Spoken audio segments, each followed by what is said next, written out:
Hello friends, welcome to Sivakami garden. Friends பாருங்கள், நம்ம கார்டனில் வந்து ஆடிப்பட்டத்துக்கான விதை வந்து நம்ம போட்டு மிளகாய் செடி, தக்காளி செடி எல்லாமே நம்ம கத்திரிக்காய் செடியெல்லாம் நம்ம வரையெல்லாம் போட்டு நம்ம முளை வச்சுருக்குறோம். இது வந்து நம்ம கோகோ பீட்டு மண் எல்லாம் எடுத்துன்னு வரலான்னு சொல்லிட்டு போயிருந்தோம். அந்த இடத்துலேருந்து நான் கருவேப்பிலையெல்லாம் எடுத்துன்னு வந்திருக்கிறோம். கருவேப்பிலை, அப்புறமா குப்பைமேனி செடி ஒன்று, நிறைய 4-5 கருவேப்பிலை செடி எல்லாம் எடுத்துகிட்டு வந்திருக்கிறோம். நம்ம கார்டனில் நடலாம் சொல்லிவிட்டு, ஏன்னா நம்ம கார்டனில் இருக்கிற ஒரு கருவேப்பிலை செடி வந்து வளரவே மாட்டேங்குது. நம்ம வந்து இதை வேறு புது மண் கலவை ரெடி பண்ணி அதில் நடலாம்.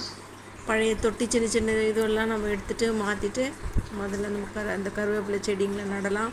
இது வந்து நம்ம கோகோ பீட்டு வர வச்சுட்டோம். மண் கலவை எல்லாமே ரெடி பண்ணிவிட்டு நம்ம எல்லாத்தையும் நடலாம். நான் என் கையில் வச்சுன்னு இருக்கிறது வந்து கனகாமர செடியிலேருந்து விழுந்த சின்ன சின்ன விதை முளைஞ்சி நிறைய கனகாமர செடி முளைஞ்சிருக்குது. இது இந்த சின்ன தொட்டிலிருந்து கனகாமர விதை பாருங்கள், 3 கனகாமர செடி இது இருக்குது. இதுலேயே நம்ம இதுலேருந்து மண் எல்லாத்துலேயும் போட்டு நம்ம கருவேப்பிலை செடியை நடலாம்.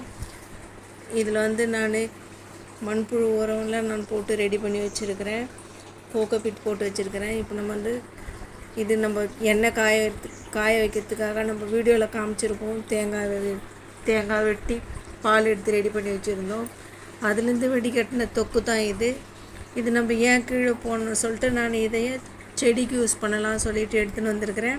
இது நம்ம செடி நடும்போது மண் கலவையை கூட கொஞ்சம் கொஞ்சம் போட்டு இது நடலாம். இதுலேயே வந்து நிறைய சத்து இருக்குது. நான் நிறைய முறை இது போல் நட்டுருக்கிறேன். மண்ணில் போட்டு வந்து லிச்சி பழம் செடி நான் வந்து இது பழம் சாப்பிட்டு போட்டு முளைஞ்சி இது போன வருஷம் போட்டு வச்சுது. அது இவ்வளோ உயரம் முளைஞ்சிருக்குது. முன்னாடி ஒன்று எடுத்துன்னு வந்து நட்டு வச்சுருந்தேன் நான், அதுவும் வந்திருக்குது. இந்த கருவேப்பிலை கண்ணெல்லாம் எவ்வளோ அழகாக இருக்குதுன்னு பாருங்கள். இது நம்ம நட்டு பார்க்கலாம்.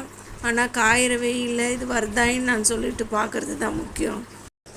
இல்லைனாக்கா மறுபடியும் கூட நம்ம எடுத்துன்னு வந்து நடலாம். நம்ம செடிக்கு வந்து என்ன ஃபெர்டிலைசர் கொடுக்குறோன்னு சொல்லிட்டு பார்க்கலாம். இது வந்து வாட்டர் மெலான் பழம். நம்ம அந்த உள்ளே இருக்கிற பழத்தை வந்து ஜூஸ் எடுத்து நம்ம குடிச்சிட்டு அந்த தோல் நம்ம முன்னாடியெல்லாம் கீழே தான் போட்டுருவோம்.